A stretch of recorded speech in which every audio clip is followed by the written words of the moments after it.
Okay, I'm at a job site in Kentucky, and this is on this house is a 5-ton Bosch geothermal heat pump.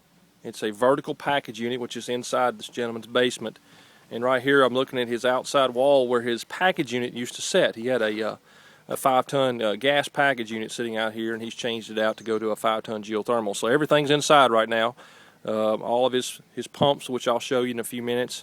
His unit, the vertical package unit inside, and these pipes are running from his pump station outside here. They're penetrating his wall and coming into what we call our header ditch.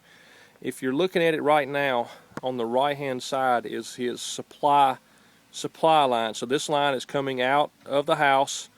Water's going to come through the supply, which is on the right here, and it's going into this header trench. And as I'm moving down this trench now, it's going to be oriented to your left hand side. So we're going to follow this down this header trench. And the header trench on this particular job is about, I don't know, about 125 feet or so. And it attaches to 3 trenches running 300 feet off of the header trench. So we got a header trench about 125 feet long and 3 trenches running off the header trench that are 300 feet each. And still looking down here, as you can see, this line right here is the supply. And right here, right in down here, we're picking up our first trench. And this trench goes down 300 feet down this way. Right where that backhoe is sitting down there is basically the end of it, right at 300 feet.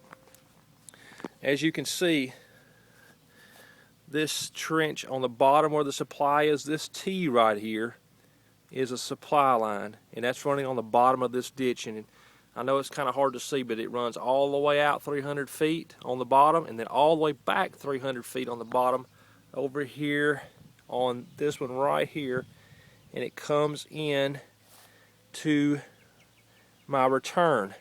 So this is my supply, and here's my return. And then there's another supply right here, which is my second supply fitting, and it goes upwards along this ditch. So it's the second run. This is at a 4-foot level approximately, and it goes all the way down 300 feet, the one on the top here, and all the way back 300 feet, and it ties in to the return right here. And that's where my return starts, right there where that 90 is. That's the other end of this pipe, the one that was on the top. So each ditch has 2 supplies and 2 returns. So basically out of each one of these ditches I'm getting about 2 tons of capacity. And actually this is a 5-ton job, but these 3 ditches give me about a 6-ton loop. So it's okay to oversize the loops a little bit, and that's no problem at all. I'm going to step across this ditch here, and we're keeping following down. So now what you're looking at is this is going on, continuing down the header ditch. Supplies on the left, my reverse return is on the right, and then this far right is the return that goes back to the house. So we're going to keep going now. Same thing. Ditch number 2, I've got 2 supplies and 2 returns. Same thing. And then my last ditch is also going to be the same exact thing. I'm going to have, again, 2 supplies, 2 returns, going all the way down just like the rest of them, 300 feet. Actually, this ditch is not completely dug yet, but actually it is. He's already filled it in. So anyway, that's another 300 foot. So 3 300-foot ditches.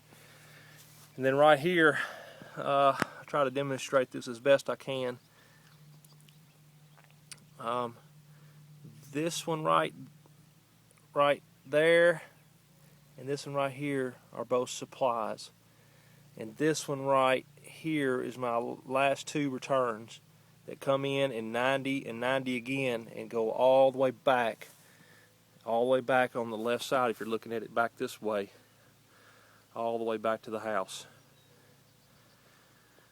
I know it's kind of hard to see what I'm talking about, but maybe this will give you a better idea of what a reverse return system looks like. I'll show you the inside in just a moment.